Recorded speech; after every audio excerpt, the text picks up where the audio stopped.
From a historic bridge that stretched across the Ohio River for 84 years, and the largest cooling tower in China crumbling like an empty soda can, to the 11-year-old boy who got to blow up the old Dallas Cowboys football stadium, and a nuclear cooling tower in South Carolina that turned into an $80 million beehive. Here are 25 minutes of incredible demolitions caught on camera.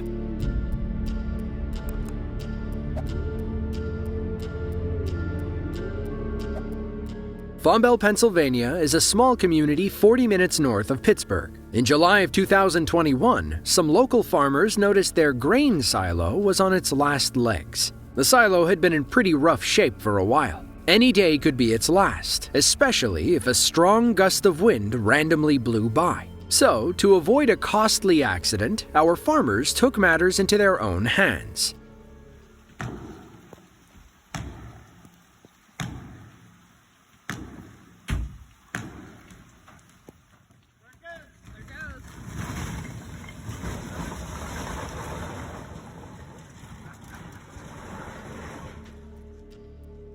At least they knew what they were doing. You can see where part of the silo was cut like a tree to ensure it fell in the right direction. And we're not sure what that banging sound is. Maybe someone was on the other side, smacking the silo with a sledgehammer. The way the silo falls is the coolest part. It's like when someone pretends to walk down a flight of stairs behind a low wall.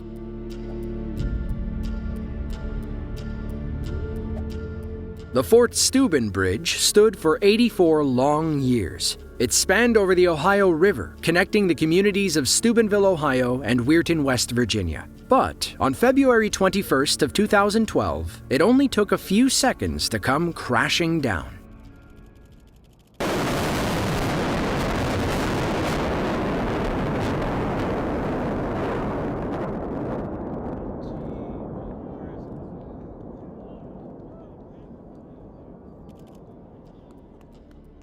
When it's slowed down frame by frame, you can see the charges detonate and explode as they move across the bridge. According to Bloomberg, the demo team wrapped the bridge in 13 pounds of detonating cord and 130 pounds of copper-coated linear charges. The heavy slabs of steel and concrete fell into the Ohio River. For a second, the smoke almost looks like the bridge's ghost rising to the heavens. The 1,600-foot bridge was supposed to fall back in 2009. The floor was rotting, and the lanes were too narrow. Of course, government delays got in the way, and the ghost bridge sat on death row for about 3 years. The demolition and cleanup cost about $2.3 million. You can see the workers hauling pieces from the river and cutting them up for disposal.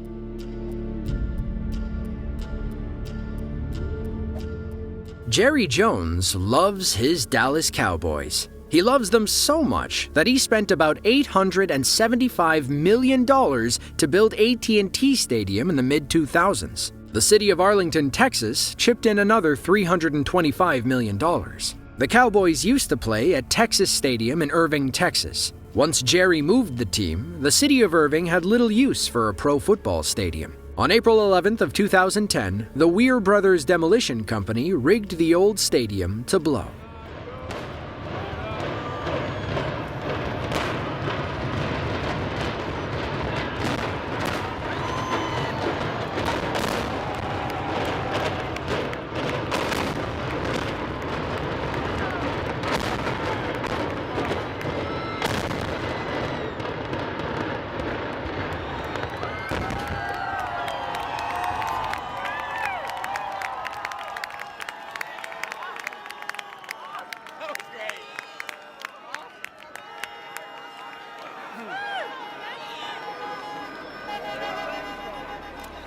It is amazing to watch all those charges go off in perfect unison. You could line the explosions up with a metronome if you wanted to. It took nearly 3,000 pounds of explosives to bring down Texas Stadium. Thankfully, Jerry got all the memorabilia out before the blast. He squeezed every dime he could out of the old stadium. He sold the seats, the star-shaped signs, and pieces of the end zone turf. The Cowboys played 38 seasons at the old stadium. It only took about 30 seconds to come crumbling down. An 11-year-old boy named Casey Rogers had the pleasure of turning the demolition key. He won an essay contest sponsored by Kraft Foods and the city of Irving. Kraft Foods also paid $75,000 to sponsor the demolition, calling it the Cheddar Explosion. It was part of an extensive marketing campaign to sell more mac and cheese. You gotta love corporate America.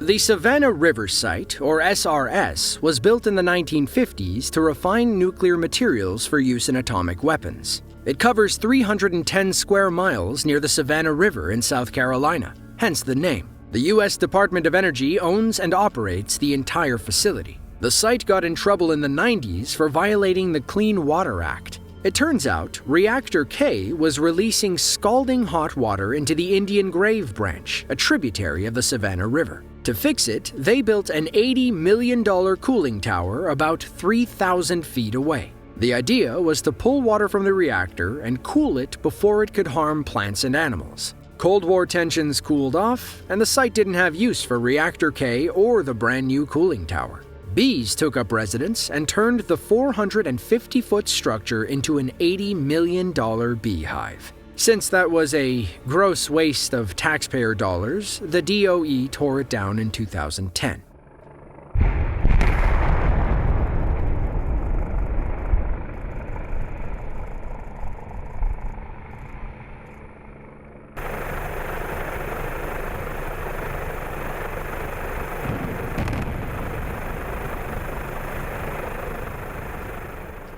Demo crews rigged the cooling tower with 3,860 charges, all fueled by another 1,300 pounds of nitroglycerin-based explosives. At the time, it was the second largest cooling tower demolition in the world. Within seconds, the $80 million beehive was reduced to 52 million pounds of concrete rubble.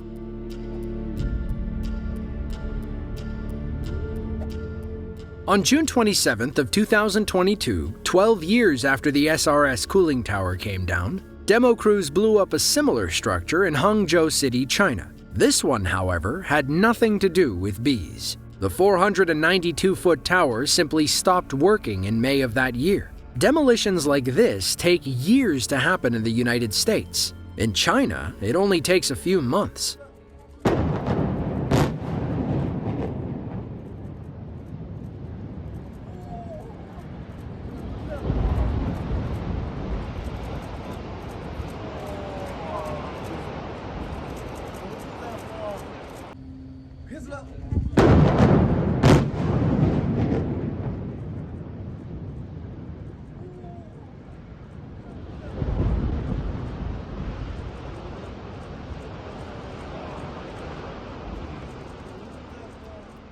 What you're seeing is the largest cooling tower demolition in Chinese history. The city rigged the tower with lights to illuminate the explosion and commemorate the historic event. Slow-motion shots of the demolition show all the charges going off simultaneously. The smoke makes a wave-like shape around the tower before it crumbles to the ground. Look at how it folds in on itself. It almost looks like someone crushing an empty soda can.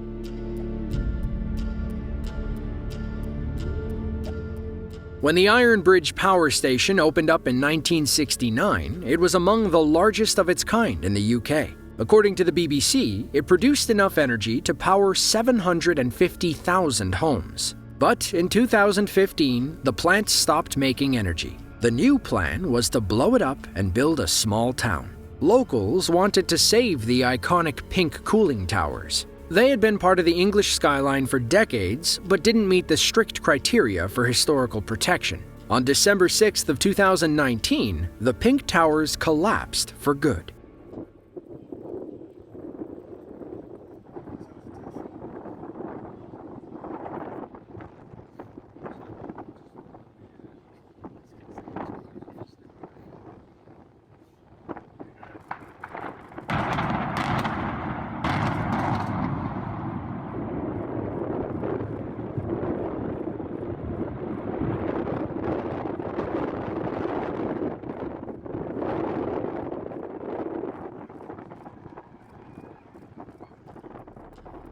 Like the Chinese tower, these English towers look like crushed soda cans before hitting the ground.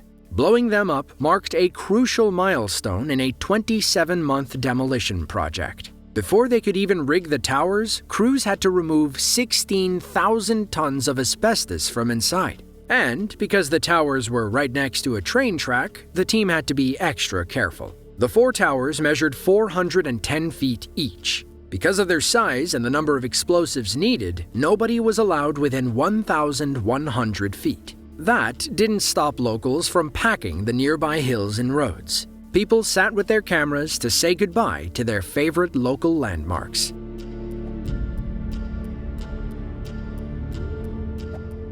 Marysville, Michigan is a small city north of Detroit. They used to be home to the mighty Marysville, an old coal-fired power plant that stood for 93 years. The owners, DTE Energy, closed the plant in 2001 and put the property on the market in 2012. A company called Commercial Development Corporation bought the property in 2013 but had no intention of rebooting the mighty Marysville. Instead, they wanted to build hotels, retail stores, a marina, and some bike trails. First things first, the old power plant had to go.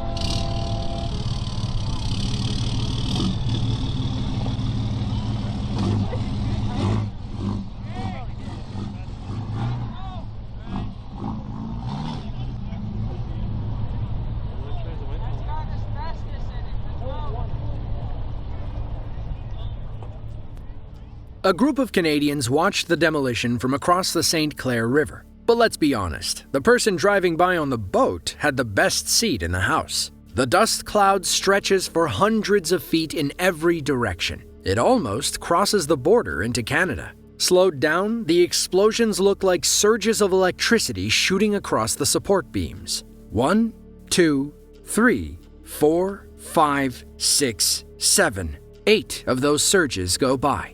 You can just barely see the support beams buckling under the weight. Watching the mighty Marysville fall is like saying goodbye to a bygone era of energy production. As of 2023, there are only 224 active coal-fired plants left in the United States.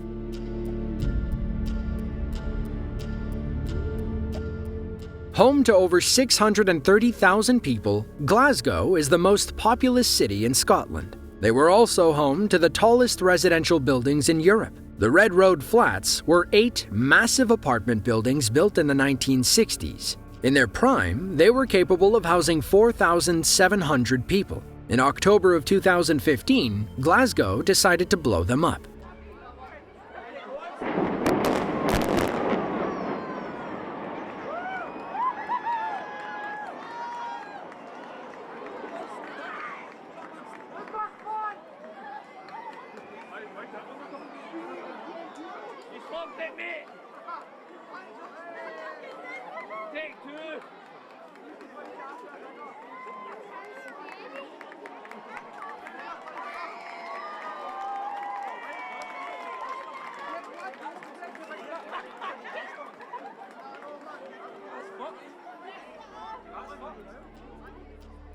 As you can see, 2 of the stubborn towers refused to fall during the demo. According to the BBC, the demolition contractor noticed some discrepancies between the old construction records and the steel size they actually used. So, they decided to err on the side of caution instead of blowing it sky high. The Red Road Flats were the tallest buildings in Glasgow. 6 of the 8 towers topped 292 feet. If you lived on the 30th floor, you literally towered over everyone else in the city. Their reputation declined through the 70s. Asbestos and gang violence drove people away. Drugs littered the halls, and insufficient amenities made life pretty difficult. Things kept getting worse, so the Scottish government decided it was time for the towers to go.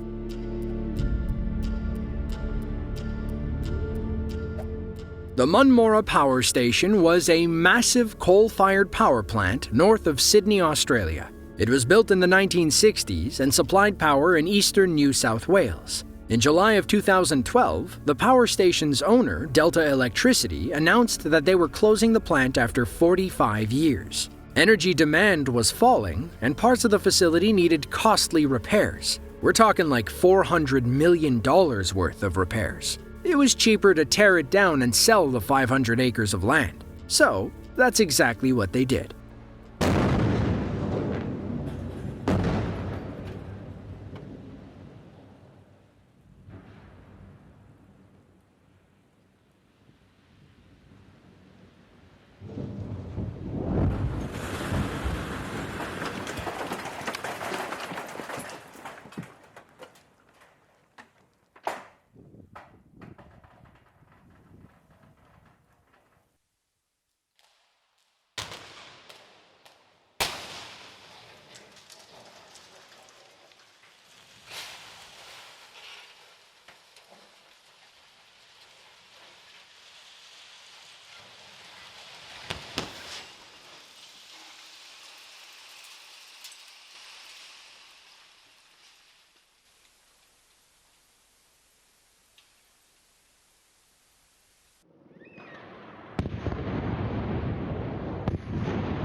Those massive chimney stacks were the first big pieces to get torn down. They measured just over 508 feet tall. Both contained 6,500 tons of concrete. Just look at what happens when all that weight comes crashing down. According to Liberty Industrial, the demolition company that tore down the facility, the Manora Power Station project was among the largest demolitions in Australian history.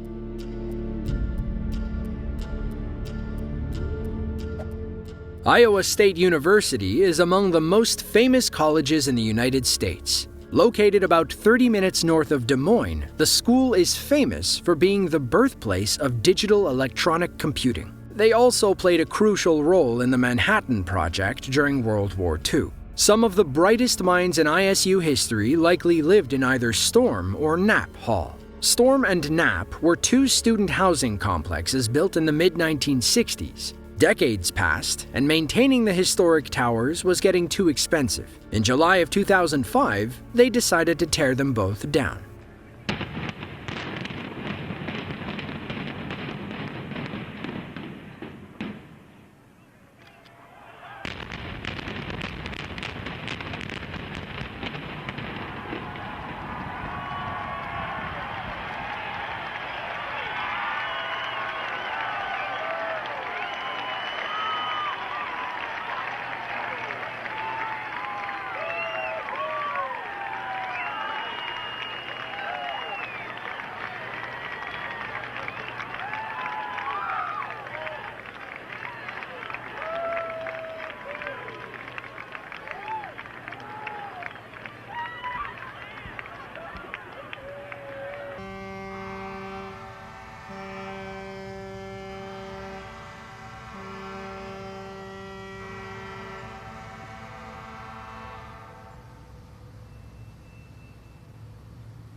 Both dorms could house 600 people each. ISU students at the time loved the modern living features. They had lounges, carpeted hallways, and elevators. College students probably take these things for granted now, but in 1966, it was a pretty big deal. For example, in 1970, Knapp Hall became the first co-ed dorm on ISU campus. The times were changing. According to Charles Fredrickson, a former director at the ISU Residence Department, the shift to co-ed dorms offered students a realistic living experience. The demolition date drew a massive crowd of past and present students. When Knapp went up in 1966, it was considered among the top residence halls in the country. As time passed, students needed more amenities. Like high-speed internet. Knapp and Storm couldn't keep up. If you enjoyed this video and want to see another one just like it, then be sure to click the link on screen now. With that, thanks for watching, and we'll catch you in the next one.